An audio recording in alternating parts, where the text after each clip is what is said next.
हम्म, चलो कोलिजन का ये वाला क्वेश्चन करो। तुम्हारे इन्फॉर्मेशन के लिए बता दूं, नंबर मुझे याद नहीं है, इरोडोव का ये सम है और one of the best some collision का जो अभी तक मैंने देखा। एक बार इसको कोशिश करो, ईमानदारी से खुद से करो। सॉल्यूशन रचने के चक्कर में पड़ोगे तो फंस के रह जाओगे। ईमानदारी से खुद से कोशिश करो करने का जरा इसको। बेस्ट क्वेश्चन है कोलिजन का। ठीक है। यस। यस। हाँ सर।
बोलो कुछ आइडिया।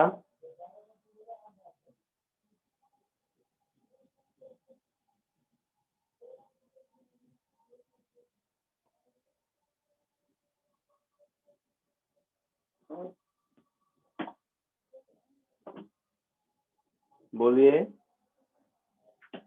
1 minute sir.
यही थीटा का मैक्सिमम वैल्यू चाहिए हमें,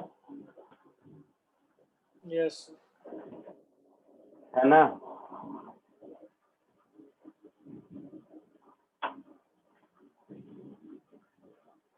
मुझे सिर्फ इतना पता है कि कोलिजन इलास्टिक है,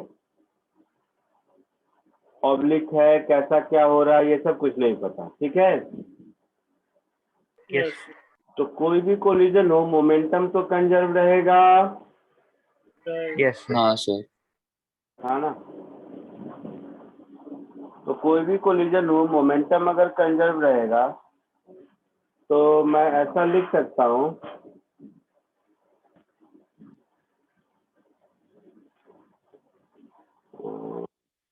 P initial vector is equal to P1 vector plus P2 vector, ऐसा लिख सकते हैं। यस तो P initial vector minus P1 vector is equal to P2 vector, ऐसा लिख सकते हैं। यस सर अब कोई वेक्टर अगर इक्वल है तो उसका मैग्नीट्यूड भी इक्वल होगा। यस सर तो मैं ऐसा बोल सकता हूँ कि P1 वेक्टर का मैग्नीट्यूड Pi वेक्टर का मैग्नीट्यूड माइनस P1 वेक्टर का magnitude this is equal to P2 vector का मैग्नीट्यूड, ऐसा बोल सकते हैं। यस सर इट मीन्स इसका स्क्वायर इज इक्वल टू इसका स्क्वायर, ऐसा भी बोल सकते हैं। यस P इनिशियल वेक्टर इधर है और P1 वेक्टर इधर है, तो इन दोनों वेक्टर का डिफरेंस अगर लोगे तो कुछ ऐसा मिलेगा, a square plus b square minus 2ab cos theta. Yes this is equal to P2 square, ऐसा।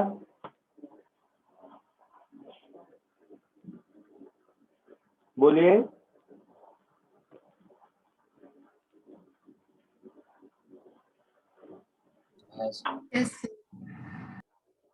मिलेगा, ठीक है। तो इसको रहने देते हैं। इक्वेशन 1, इलास्टिक कोलिजन है तो एनर्जी कंजर्व रहेगा। Yes sir yes So applying law of conservation of energy, kinetic energy को हम p²/2m लिख सकते हैं। हाँ सर। Yes, sir. तो p²/2m1 is equal to p1²/2m1 plus p2²/2m2।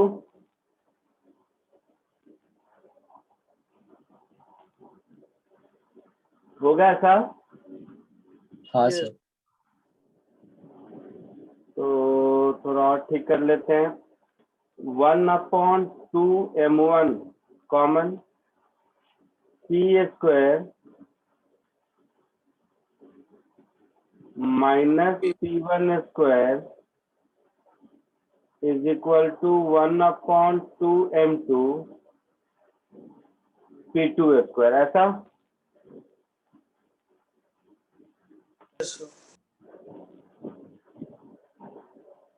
है ना?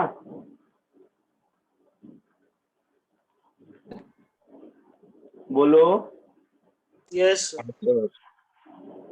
तो इस p2² की वैल्यू अगर मैं यहाँ से सब्स्टिट्यूट कर दूं तो कैसा होगा?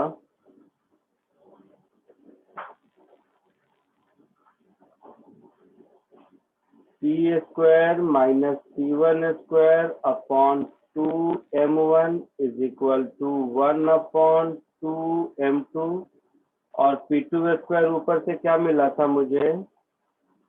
p² plus p1² minus 2p1 p2 cos theta. Okay, तो p² plus p1² minus 2p1 p2 cos theta. Sir PP1 आएगा। और सब p1 था सर, ये p और ये p1 ऐसा कुछ। तो p और p1 किसी एक में क्वाड्रेटिक बन जाएगा ये, हाँ सर। है ना? तो थोड़ा ठीक कर लो। m2p² minus m2p1² is equal to m1p²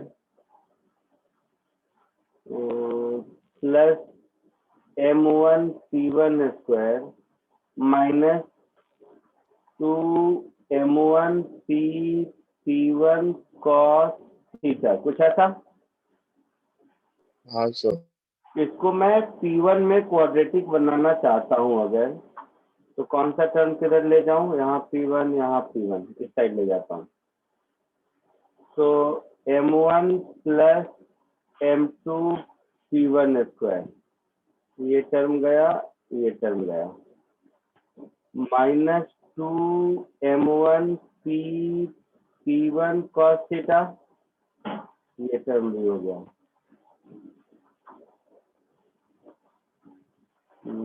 plus m1 minus m2 p², this is equal to 0। Finally इतना लंबा, यहाँ तक ठीक है?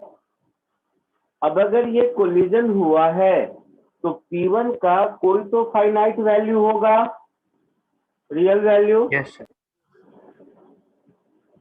So for p1 to be real, इस क्वाड्रेटिक का discriminant should be greater equal to 0। Yes, sir.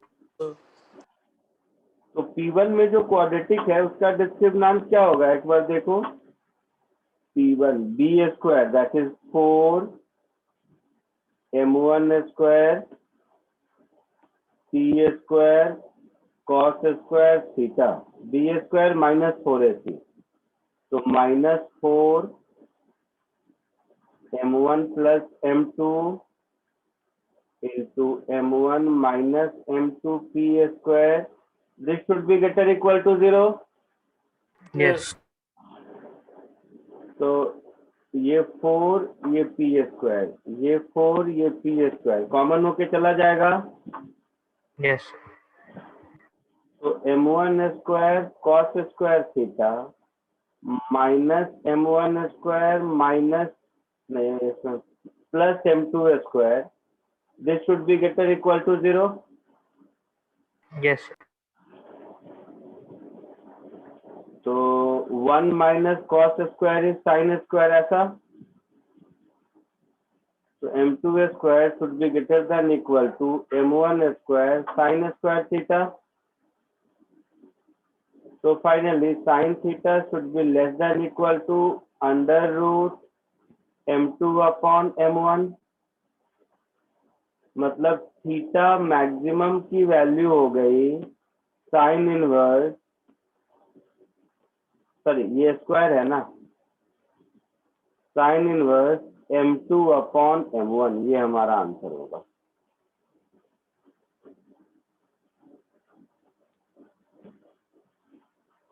आया समझ में? Yes, Yes. जरा समझ के इसको कॉपी करो। फिर अगर थोड़ा सा ज्योमेट्रिकल इंटरप्रिटेशन स्ट्रांग है और थोड़ा एनालिटिकल स्किल स्ट्रांग है तो मैं इसको सॉल्व करने का एक छोटा मेथड भी बताता हूँ, बट उसके लिए ज्योमेट्री चाहिए अच्छा और सेंटर ऑफ मास फ्रेम में सोचने का तरीका। इसके बाद आज मेरा पर्पस है कि आपको 3-4 क्वेश्चन कोलिजन के ऐसे कराऊं जिससे सेंटर ऑफ मास फ्रेम में कोलिजन को सोचने से बहुत छोटा ज्योमेट्रिकल प्रॉब्लम बन जाता है। ये वो बिल्कुल अलग है, ये सॉल्यूशन कहीं मिलेंगे नहीं तुम्हें, बट हाँ वो सब तभी काम देता है जब फंडामेंटल बहुत स्ट्रांग हो। तो इसीलिए इस मेथड को तो लिखो ही, वो ऑप्शनल है क्योंकि उसमें मास्टरी आने में टाइम लगता है। बट ये भी सही है, उस तरह के मेथड पे अगर मास्टरी आ गई एक बार, थोड़ा सिलेबस के बियॉन्ड जरूर है लेकिन थोड़ा सा मैकेनिक सोचने का तरीका बदल जाता है। चलिए पहले इसको कॉपी कीजिए, फिर थोड़ा ठंडा कूल माइंड हो, फिर मैं एक नई चीज सिखाने की कोशिश करता हूँ और उस कॉन्सेप्ट पे 2-4 और क्वेश्चन कराने की कोशिश करूंगा ताकि आपको कोलिजन को सोचने का तरीका ही बदल जाए, ये सब फॉर्मूला बेस्ड काम नहीं रहे।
हो गया, आगे बढ़ो।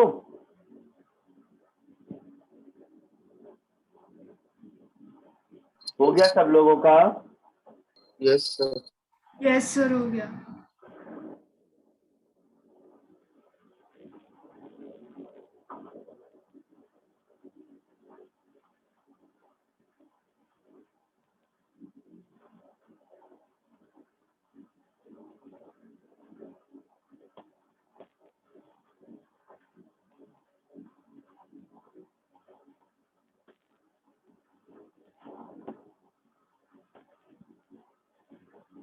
ये अल्टरनेट मेथड इसी क्वेश्चन का नहीं है। दुनिया में सेंटर ऑफ मास के हर क्वेश्चन को सेंटर ऑफ मास के फ्रेम ऑफ रेफरेंस से सोच सकते हो।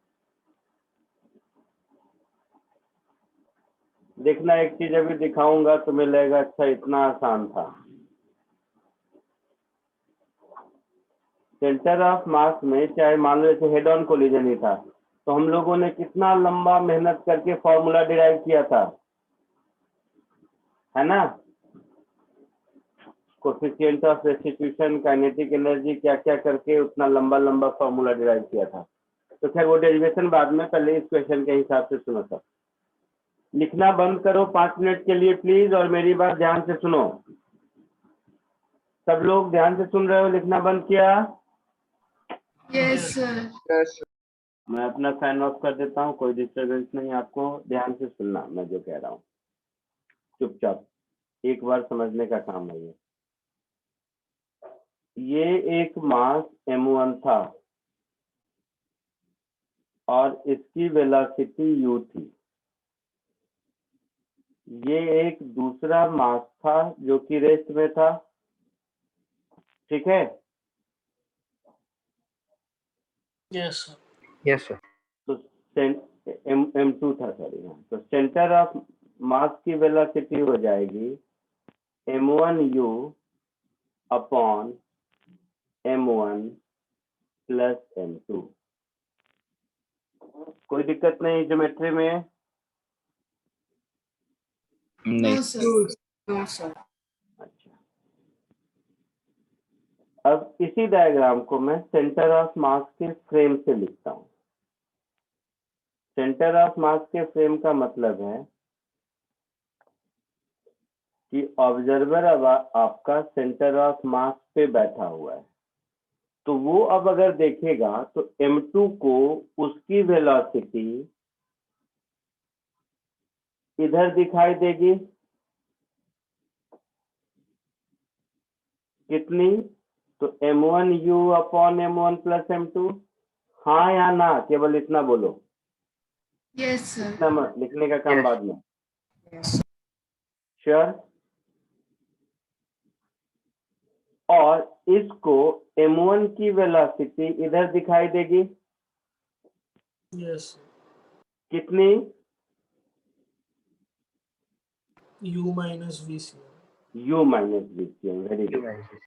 तो u माइनस VCM करोगे तो कितना होगा? M2U by M2U by M1 plus 1.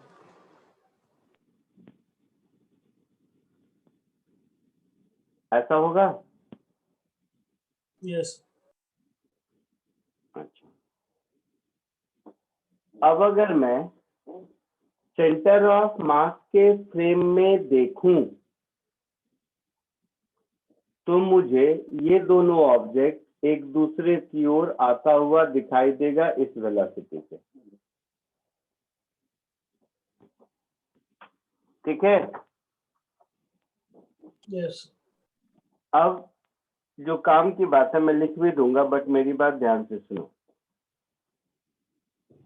अगर मैं सेंटर ऑफ मास के फ्रेम से देखूं तो दोनों बॉल, इस एक लाइन को ध्यान से सुनो, नहीं समझ में आया 10 बार पूछो चलेगा। अगर मैं सेंटर ऑफ मास के फ्रेम से देखूं तो और एनर्जी को कंजर्व रहना है, काइनेटिक एनर्जी को, तो दोनों बॉल इसी वेलोसिटी से अपोजिट डायरेक्शन में आफ्टर कोलिजन चलेगा, अदरवाइज दूसरी कोई पॉसिबिलिटी नहीं है। नहीं समझा सर। हाँ सर, मतलब चेंज नहीं कर सकता फिर एनर्जी को। फिर से सुनो, सेंटर ऑफ मास के फ्रेम, सेंटर ऑफ मास की वेलोसिटी तो चेंज होगी नहीं मोमेंटम कंजर्वेशन के हिसाब से, नहीं होगी। नहीं होगी। Yes sir. और सिस्टम की काइनेटिक एनर्जी कांस्टेंट रहनी है, Yes, sir. तो सिर्फ और सिर्फ यही हो सकता है। और और सेंटर ऑफ मास के फ्रेम में मोमेंटम भी चेंज नहीं होना है, नहीं हो सकता। है ना। तो नेट मोमेंटम चेंज होना नहीं है, काइनेटिक एनर्जी चेंज होनी नहीं है, तो सिर्फ और सिर्फ एक ही पॉसिबिलिटी बचती है कि दोनों ऑब्जेक्ट का यही वेलोसिटी, आई मीन यही स्पीड अब रिवर्स हो जाए अपोजिट डायरेक्शन में।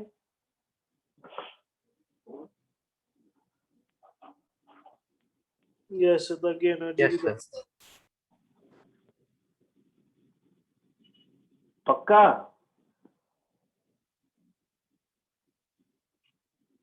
सोच लो एक बार और, इस एक लाइन के लॉजिक को ध्यान से सोचिए।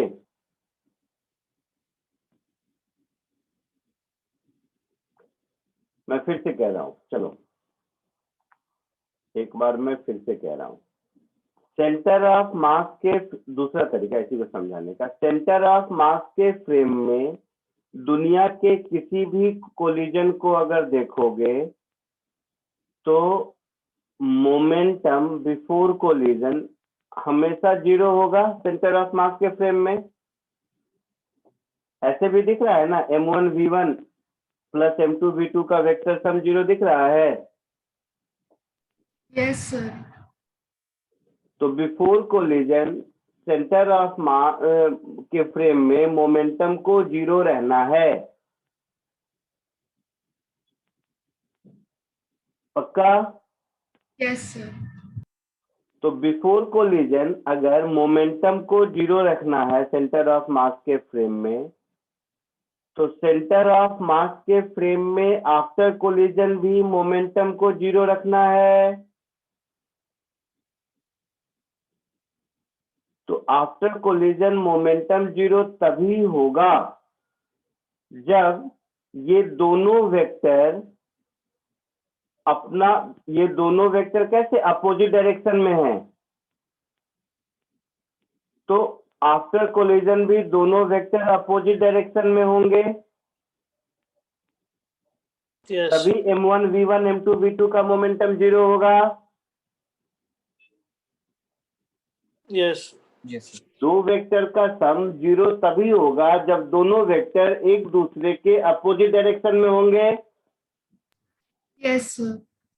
तो सेंटर ऑफ मास के फ्रेम में v1 और v2 एक दूसरे के अपोजिट डायरेक्शन में होंगे, ये एक फैक्ट है दुनिया के किसी भी कोलिजन के लिए। अगर हम उस कोलिजन को सेंटर ऑफ मास के फ्रेम से देख रहे हैं तो पक्का, मैं लिखा भी दूंगा, ये थंब रूल समझ आया एक। Yes. हाँ Yes, sir. और दूसरा, काइनेटिक एनर्जी भी कंजर्व रहना है, तो वो स्पीड की वैल्यू चेंज नहीं होगी। इसका मतलब है आफ्टर कोलिजन m1 की वेलोसिटी इधर m2u upon m1 plus m2 ही होगी, और इधर इसकी value m1u upon m1 plus m2 ही होगी। तभी टोटल मोमेंटम 0 और काइनेटिक एनर्जी कंजर्व रह सकता है। तो बोलोगे चेंज क्या हुआ? तो लाइन ऑफ मोशन जो पहले इधर था ये अपनी जगह से चेंज हो गया थीटा एंगल।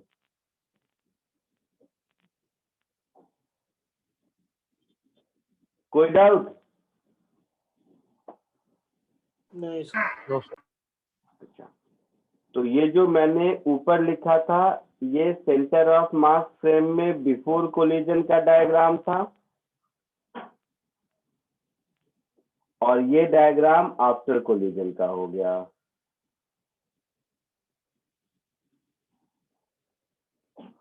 ठीक है, Yes. ध्यान से समझो सब। ये हो गया मेरा v1 वेक्टर और ये हो गया मेरा v2 वेक्टर,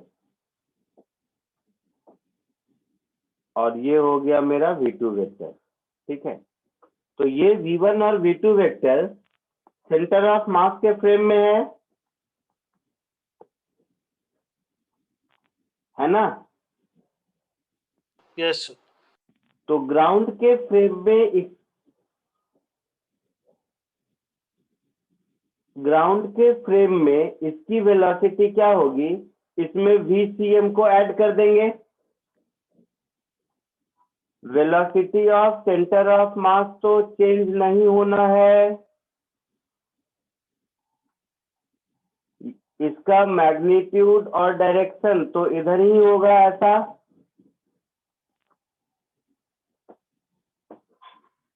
बोलो। हाँ सर। Yes, sir. वो चेंज नहीं होगा। वो चेंज नहीं होगा।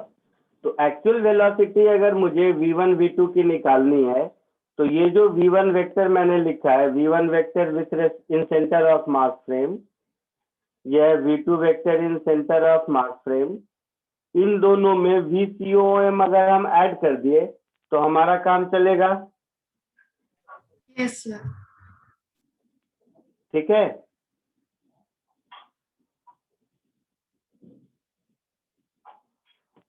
बोलिए।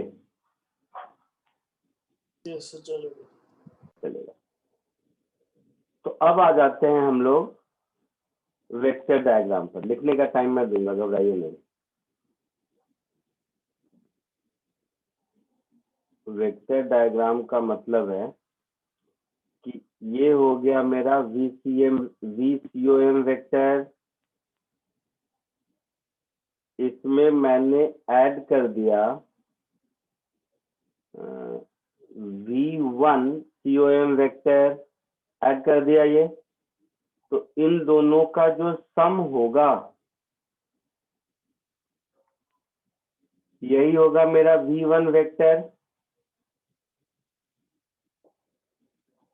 होगा? बोलिए। Yes, sir. Yes. हम लोगों को इसी थीटा का मैक्सिमम वैल्यू पूछा है।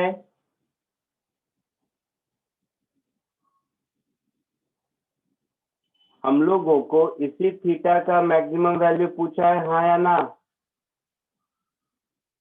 हाँ Yes, sir. पूछा है ना? तो मुझे तो भाई इस ज्योमेट्री से यहाँ से दिख रहा है मैक्सिमम वैल्यू, आप लोगों को भी दिखेगा।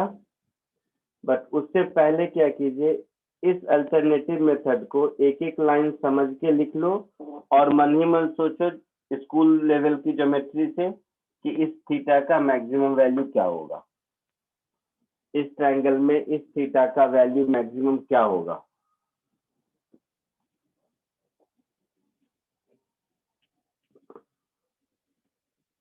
कॉपी कर लो और थोड़ा सोचो, नहीं तो फिर मैं बताता हूँ, कोई बात नहीं।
हो गया लिखा हुआ?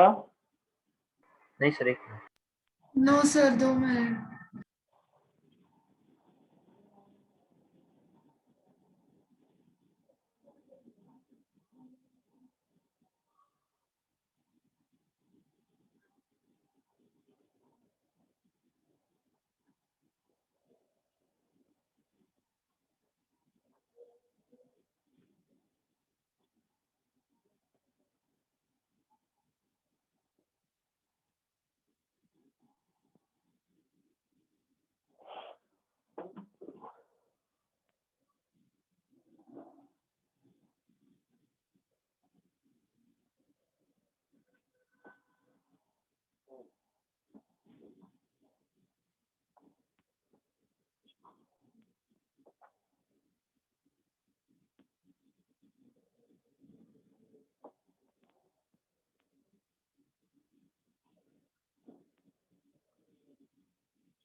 आगे बढ़ो। Yes sir. लिख लिया सबने? हाँ सर। कुछ समझ आया? थीटा का मैक्सिमम वैल्यू? सर जब वो राइट एंगल ट्रायंगल होगा। हाँ, वेरी गुड। बाकी लोग को सबका क्या बोला ये? हाँ सर। Yes sir. अदरवाइज मैं इस डायग्राम को थोड़ा ठीक कर देता हूँ तो आपको और ज्यादा समझ आएगा। ऐसे कर देता हूँ।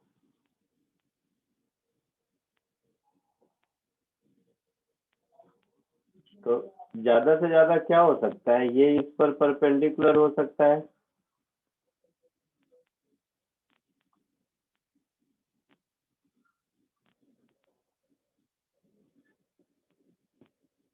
एक मिनट रुको।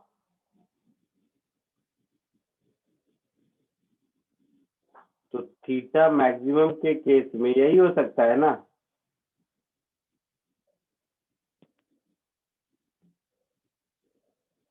आई बात समझ में?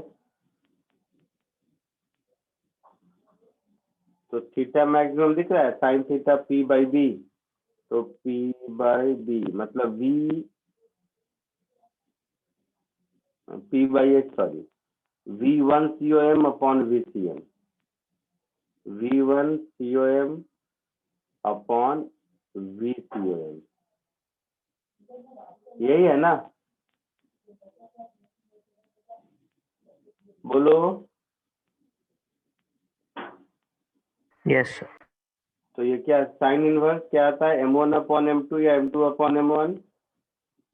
M2 upon M1। M2 upon M1। आया समझ में?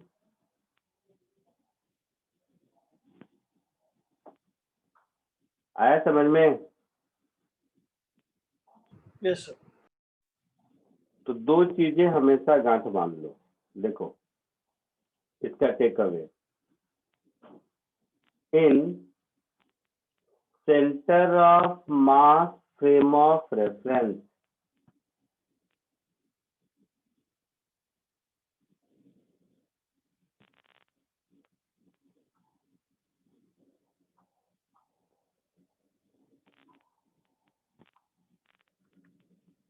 momentum of system is always zero। Common sense है?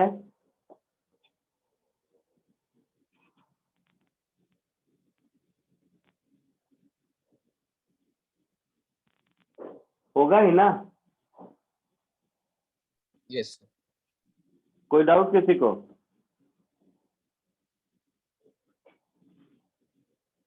कोई डाउट किसी को? No sir. नहीं। ध्यान से समझो इसका आउटकम क्या हुआ।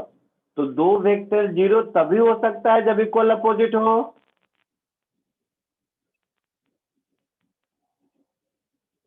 दो वेक्टर का सम जीरो कभी हो सकता है? जब इक्वल अपोजिट हो। Yes yes sir. So in centre of mass frame of reference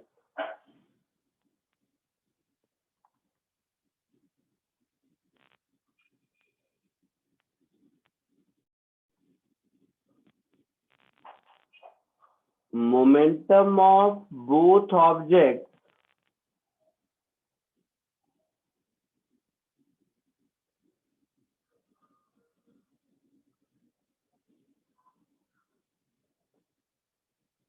will be equal and opposite। Common sense है? यस। और अगर काइनेटिक एनर्जी भी कंजर्व है, अगर इलास्टिक कोलिजन है, काइनेटिक एनर्जी भी कंजर्व है, तब तो केवल डायरेक्शन ही चेंज होगा, मैग्नीट्यूड भी चेंज नहीं होगा ना? Yes, sir. यहां तक तो किसी भी कोलिजन के लिए वैलिड है। अब अगर काइनेटिक एनर्जी भी कांस्टेंट रखना है, मोमेंटम भी इक्वल अपोजिट रखना है, तब तो एक ही पॉसिबिलिटी है कि जो वैल्यू था वही वाला वैल्यू रहेगा, मैग्नीट्यूड भी चेंज नहीं करेगा।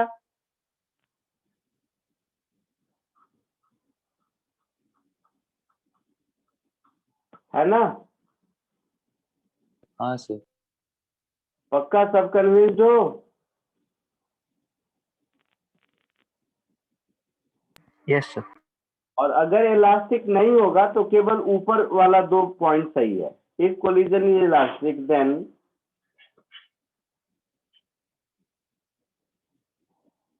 magnitude of momentum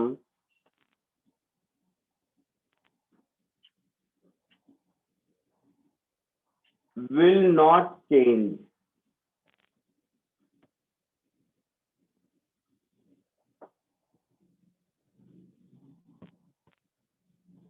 However,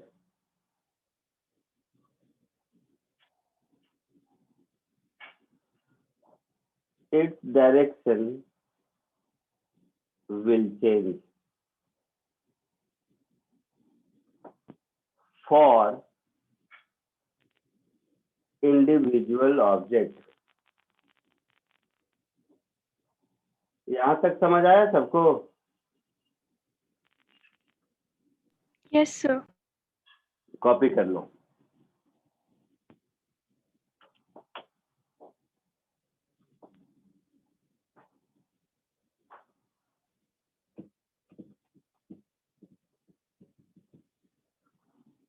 copy कर लो। अब देखो, हेड ऑन कोलिजन में कितना बड़ा डेरिवेशन किया था हम लोगों ने v1 v2 का, याद है? अगर सेंटर ऑफ मास के फ्रेम से देखोगे तो ये केवल 1 लाइन का काम है।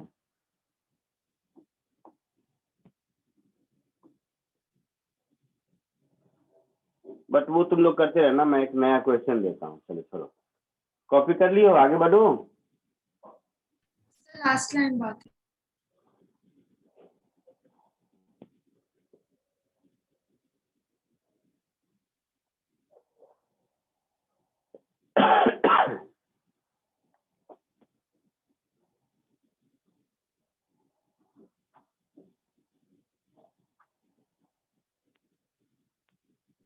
Yes sir, done.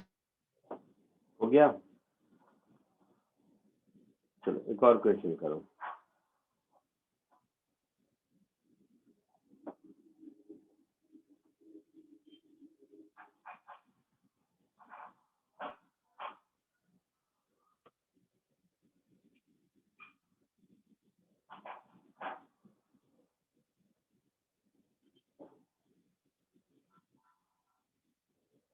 दिख रहा है सबको?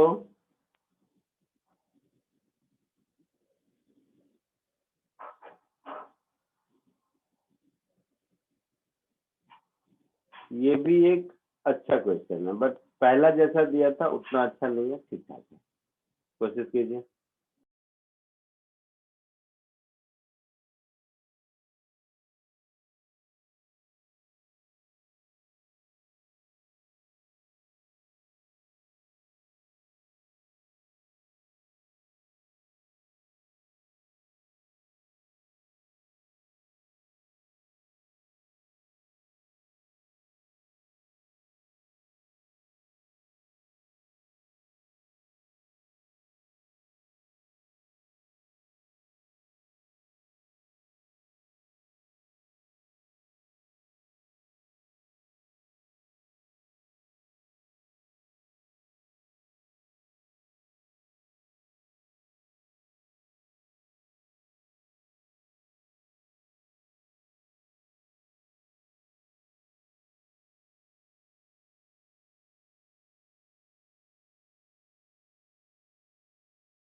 बोलो कुछ आया आंसर?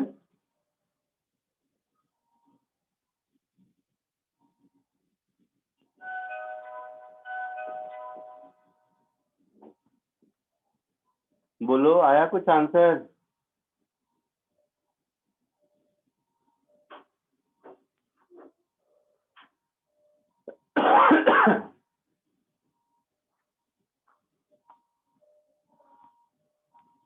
आवाज आ रही है?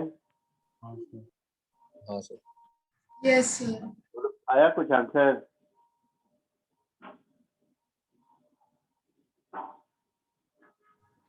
सर आधा सॉल्व किया है, उसके आगे नहीं आ रहा। चलो देखो,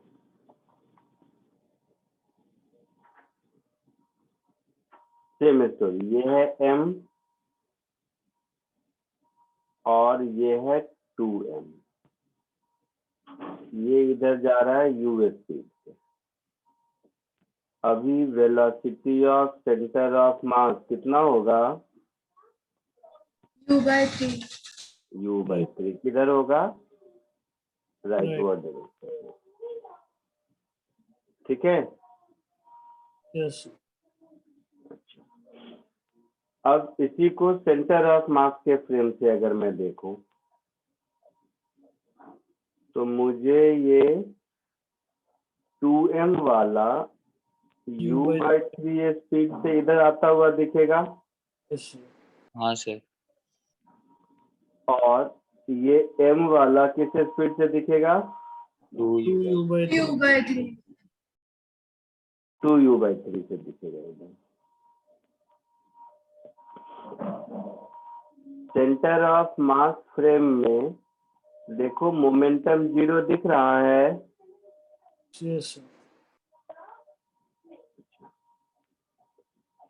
आफ्टर कोलिजन की कहानी देखो, सब ध्यान से सुनो। देखो कैसे वन लाइन में बनता है सब दो।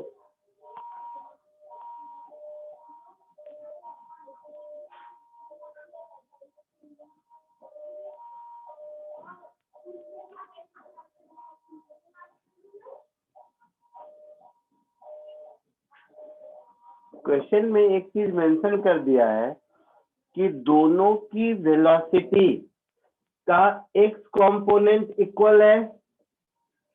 Yes. Yes, sir. और कोलिजन इलास्टिक है। Yes. Yes.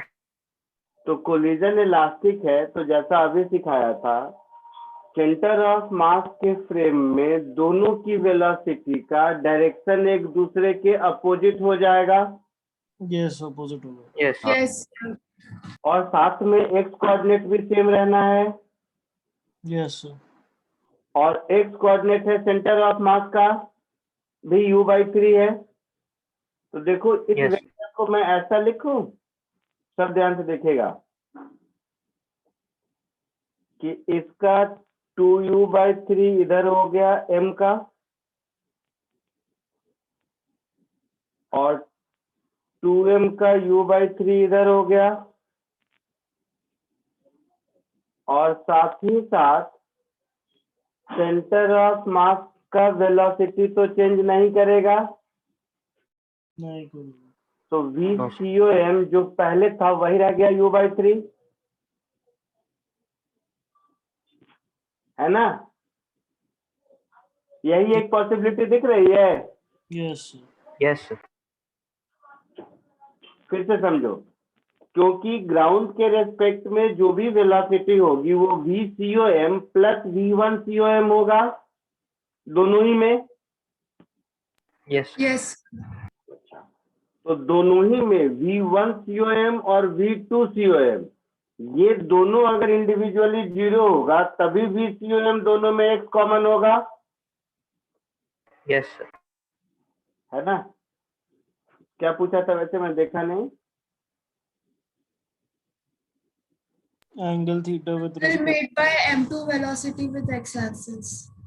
What is the angle that the velocity of 2m mass makes with x angle, x axis?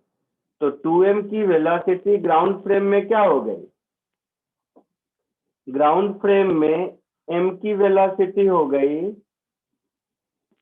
u/3 पूछा नहीं है, जैसे ऐसे ही बता देता हूँ, और 2u/3 का वेक्टर सम, और 2m की वेलोसिटी हो गई u/3, और ये u/3 का वेक्टर सम।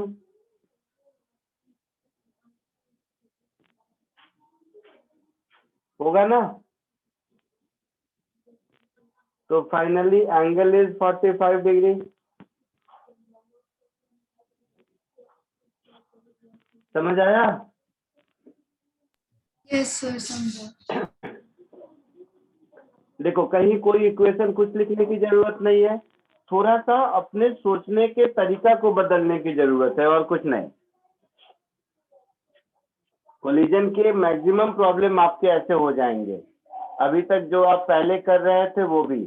बट अगेन मैं फिर कह रहा हूँ, इसका ये मतलब नहीं है कि बेसिक मेथड नहीं जानेंगे, उसमें जब मास्टरी हो जाए तभी ये सब आसान लगता है। सर आप एक बार ही लास्ट स्टेप वापस बता हाँ सकते सर, वो कैसे मतलब 2u/3 ऐसे उसके परपेंडिकुलर कैसे होगा? अच्छा, तो एक काम करते हैं, जैसा इससे पिछले क्वेश्चन में किया था वैसे ही 2u/3 किसी एंगल थीटा पर है, ठीक है? Yes sir. एक्स एक्सिस से मान लो किसी एंगल थीटा पर है, तो अब m की वेलोसिटी का x component u/3 plus 2u/3 cos theta होगा। Yes sir. इसी तरह 2m की वेलोसिटी हो जाएगी u/3 plus u/3 cos alpha कुछ हो जाएगा। Yes sir. लेकिन 2u/3 और u/3 को एक दूसरे के अपोजिट ही रहना है ना, मोमेंटम कंजर्व रहने के लिए। हाँ सर। तो u/3 और 2u/3 को सेम लाइन में भी रहना है। चलिए एक काम कीजिए, चलिए देखते हैं इधर। डाउट हुआ आपको तो मैं समझाता हूँ। ऐसे ये तो पक्का है कि u/3 और 2u/3 को एक ही लाइन में रहना है, सिर्फ वेलोसिटी का डायरेक्शन इंटरचेंज होना है। यस सर, एक ही लाइन में रहेंगे। ठीक है, तो मैं परपेंडिकुलर जो आपको बना दिया, मान लो नहीं बनाता हूँ नहीं बनाता हूँ, मैं यहीं पे ड्रॉ करूँ या कहीं और? अच्छा, यहीं पे कर देता हूँ, रफ लिख देता हूँ।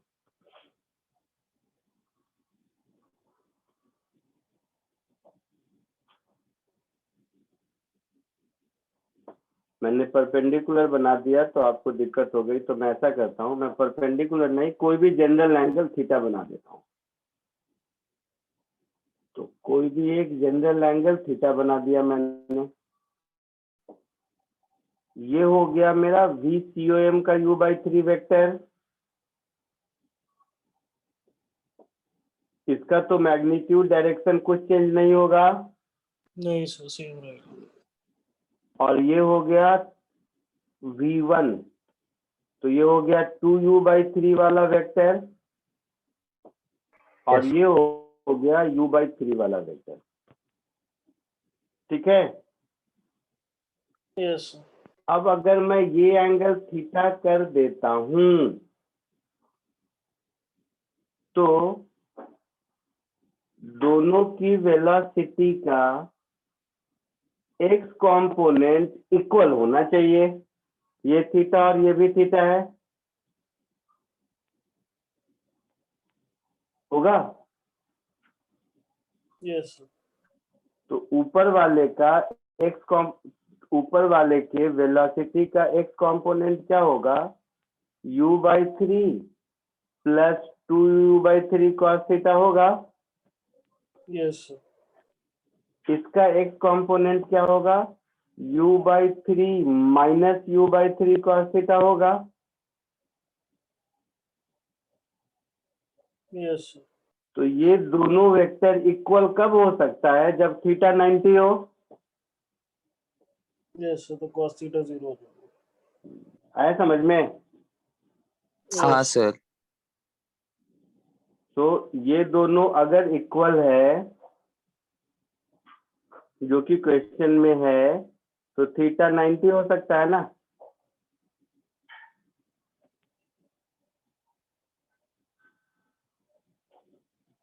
if they are equal as prescribed in question,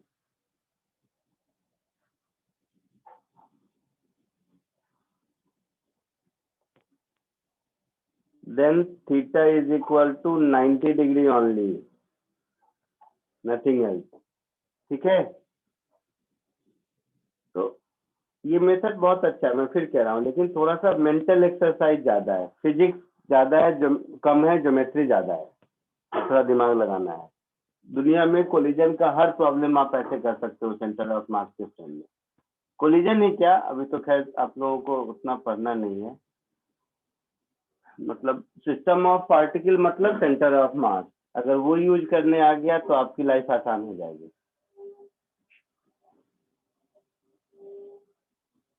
ठीक है, आगे बढ़ूं?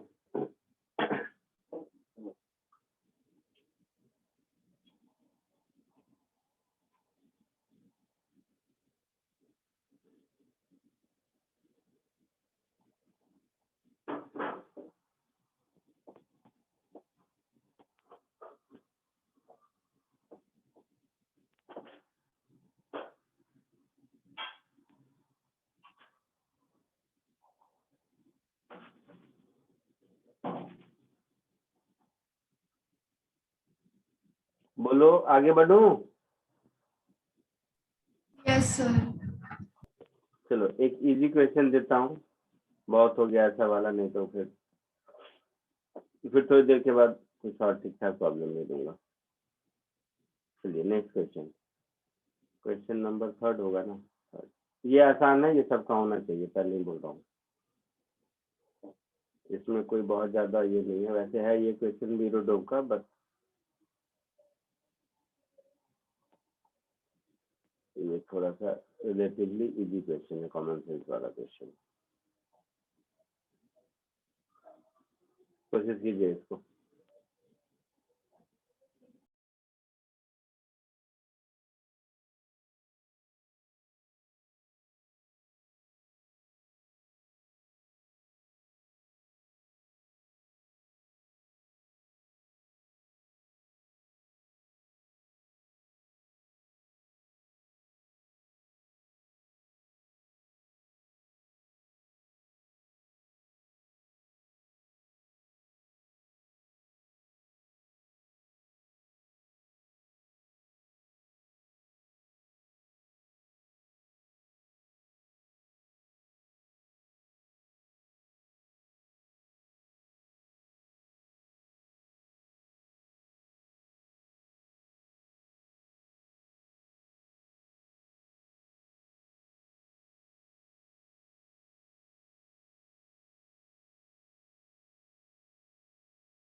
बोलो।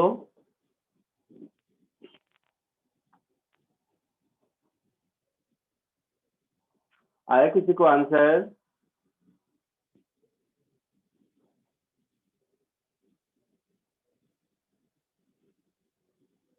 आवाज आ रही है?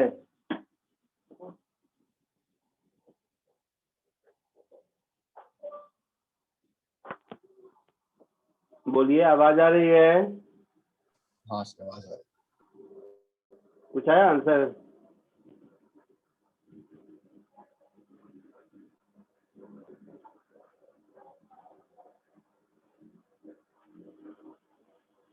अरे ये तो बहुत आसान है, पता नहीं तुम लोग क्यों। देखो इधर, तुम लोग डर गए बस। ये घूमेगा क्या ये डायग्राम मेरा? रोटेट तो नहीं होता ना यहाँ पे। चलो मैं इधर बनाता हूँ, देखो इधर, सब लोग इधर देखो। तीनों के सेंटर को ज्वाइन कर दो। तीनों के सेंटर को ज्वाइन करोगे,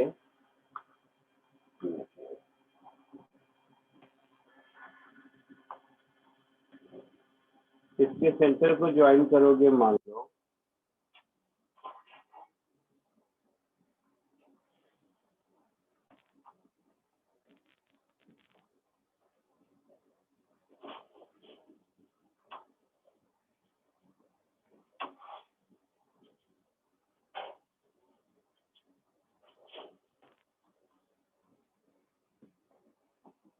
आवाज आ रही है? हाँ सर। यस सर, आवाज आ रही है। तो तीनों के सेंटर को अगर ज्वाइन करोगे तो यहाँ पर लिखा है the distance between centre of lateral disc prior to collision is eta times diameter of each disc। मतलब ये जो डिस्टेंस है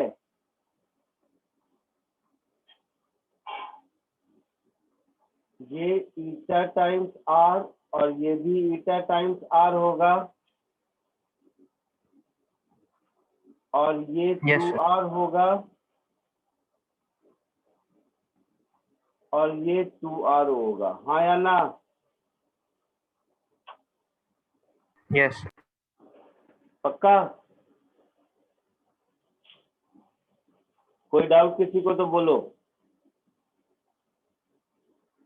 इनिशियल वेलोसिटी इसके पास u थी, ये एंगल मैंने अपने मन से थीटा मान लिया, ये भी थीटा होगा, वैल्यू मिल जाएगी मुझे बाद में। तो दोनों कोलिजन के लिए वेलोसिटी ऑफ अप्रोच क्या होगा?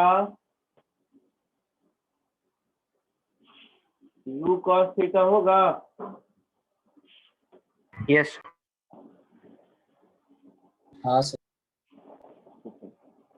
अब कहता है इट एक्सपीरियंस इलास्टिक कोलिजन, तो दोनों के साथ कोलिजन इलास्टिक है और तीनों का मास सेम है। हाँ सर। है ना? तो इस केस में इलास्टिक कोलिजन में क्या होता है कि इसका u cos थीटा इसको मिल जाएगा आफ्टर कोलिजन और इसका u cos थीटा इसको मिल जाएगा। तीनों का मास आइडेंटिकल है ना? हाँ sir. Yes, sir. Velocity of this A किसका नाम है? ये ठीक है।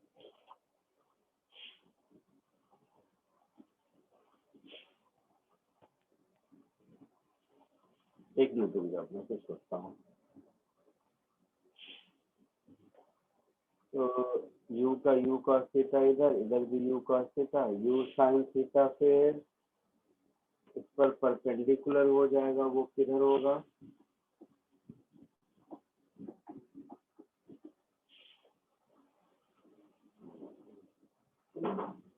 मैं कुछ नहीं, आसानी से सॉल्व करने का सोचता हूँ और कुछ नहीं, घबराओ मत। इतना तो कॉमन सेंस है कि ये दोनों की वेलोसिटी आइडेंटिकल होगी Yes, sir. और इसी डायरेक्शन में होगी।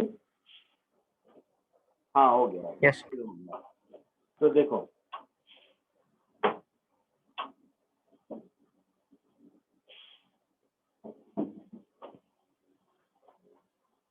ये एंगल थीटा, तो ये भी थीटा, तो ये भी थीटा,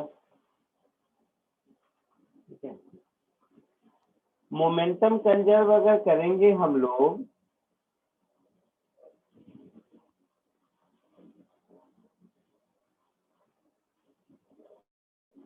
हाँ मोमेंटम अगर हम कंजर्व करते हैं और इसकी वेलोसिटी आफ्टर कोलिजन कुछ नाम दे दो, इसको वी कर दिया, तो इसको या इसको वी डैश कर देते हैं और इसको वी कर देते हैं आफ्टर कोलिजन। तो इस ट्रायंगल को एक बार और बना देता हूँ।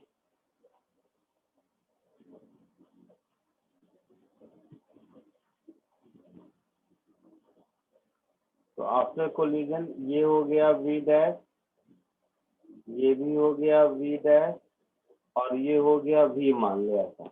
ऐसा इसलिए किया क्योंकि हम लोगों को 3 केस चेक करना है, स्टॉप, मूव ऑन और रिक्वायल।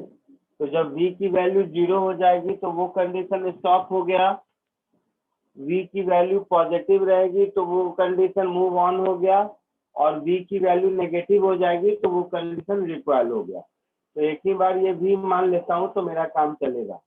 आया समझ में? Yes, sir. Yes sir. पक्का?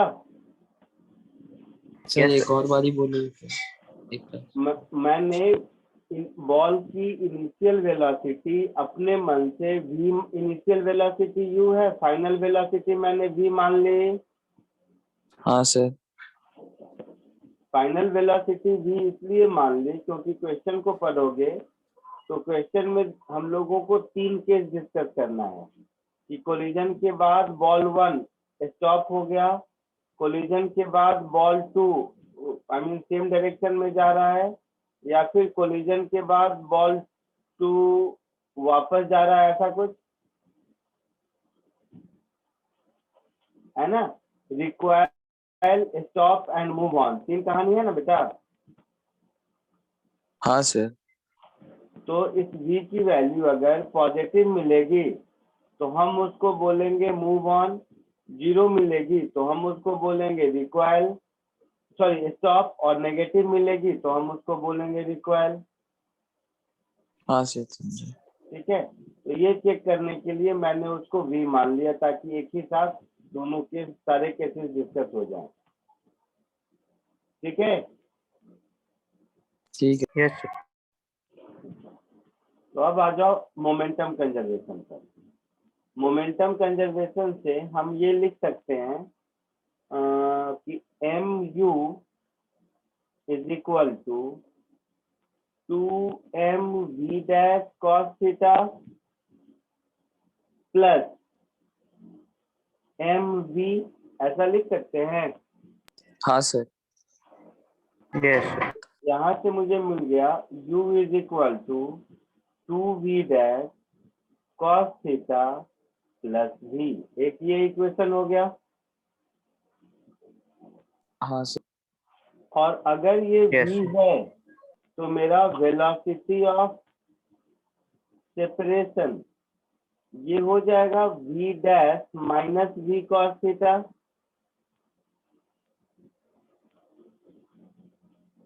Yes, sir. तो इलास्टिक कोलिजन के लिए e की वैल्यू 1 होती है, मतलब वेलोसिटी ऑफ सेपरेशन और वेलोसिटी ऑफ अप्रोच इक्वल होगा। मतलब u cos theta is v dash minus v cos theta, हाँ या ना? हाँ सर। Yes, sir. तो v dash minus v cos theta. हमें क्या निकालना है? v निकालना है। तो v और v डैश में दो इक्वेशन, दो अननोन, इन दोनों को सॉल्व करके अगर मैं v निकाल लूं तो हमारा काम चलेगा। Yes, sir. तो मैं नहीं करूंगा, आप लोग कॉपी कीजिए और फिर मुझे बताइए सॉल्विंग 1 and 2 v की वैल्यू क्या आती है। सॉल्व हो जाएगा ना? Yes sir. हाँ सर। हाँ, तो साथ ही साथ इसको कॉपी करो और कॉपी करने के बाद v का क्या एक्सप्रेशन u और cos थीटा के टर्म में आता है बताइए मुझे।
आया किसी को?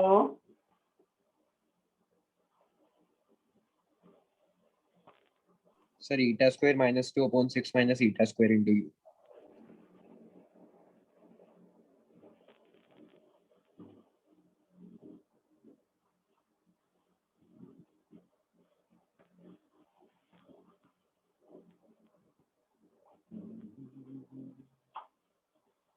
सॉल्व किया सबने? बोलो। हाँ सर।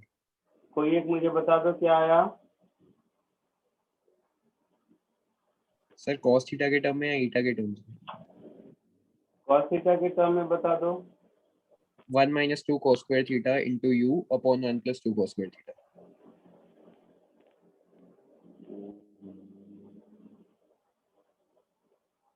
क्या बोल रहे हो? 1 minus 2 cos square theta minus 2 cos square theta into u bracket में, मतलब ब्रैकेट के बाद, into you upon 1 plus 2 cos square theta.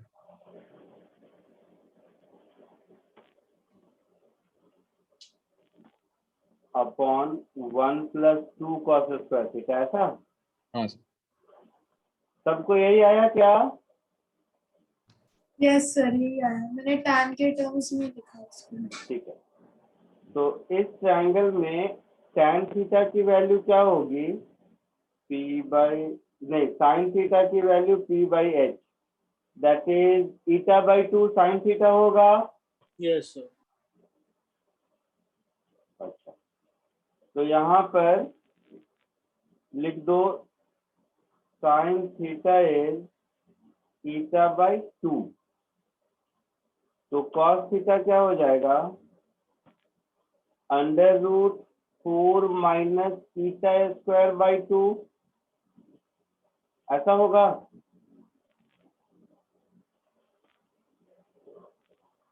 तो cos स्क्वायर थीटा हो जाएगा 4 minus eta square by 4, that is 1 minus eta square by 4। ये cos square theta की value होगी। Yes sir. तो यहाँ पर इस सबको आप पुट कर दीजिए।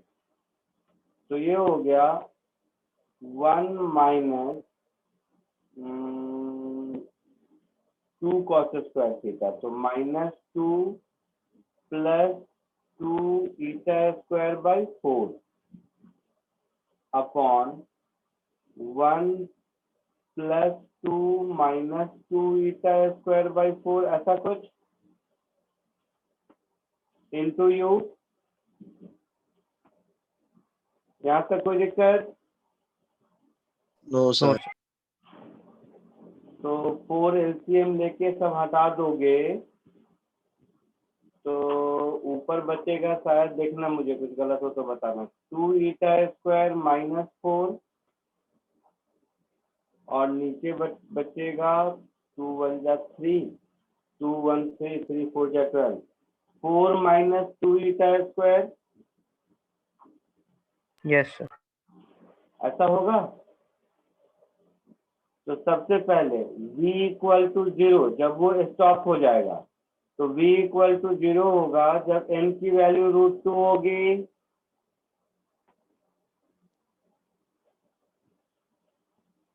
v पॉजिटिव होगा जब n की वैल्यू √2 से ज्यादा होगी। हाँ या ना? Yes sir. और अभी रुकना, भी गलत भी हो सकता है। v नेगेटिव होगा जब n की वैल्यू √2 से कम होगी। Yes sir. लेकिन n की वैल्यू 1 से छोटी तो हो नहीं सकती है। Yes sir. अच्छा, तो n की, ध्यान से समझो, n की वैल्यू 1 से छोटी हो नहीं सकती है और n की वैल्यू दोनों के बीच का सेपरेशन जब कितना r2 3 4r, तो n की वैल्यू 2 से ज्यादा भी नहीं हो सकती है। क्योंकि 2 से ज्यादा होगा तो कोलिजन ही नहीं होगा ना, दोनों अलग रहेंगे, पास कर जाएगा। हाँ yes sir yes sir yes sir. तो n का तो यही रेंज है ना? हाँ तो सर। a का आंसर तो हम ये लिखेंगे स्टॉप वाला, बट v ग्रेटर देन 0 के लिए हम लिखेंगे कि n should be less than equal to 2 but greater than √2, और इसके लिए लिखेंगे n greater equal to 1 but less than √2। आया समझ में तीनों पार्ट का आंसर? हाँ सर। यस पक्का? यस सर ठीक है, कॉपी कर लीजिए। आज के लिए इतना ही, नेक्स्ट लेक्चर में मिलता है।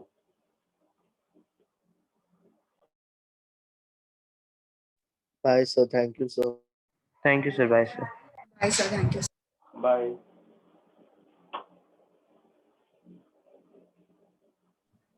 Thank you sir. या बाय।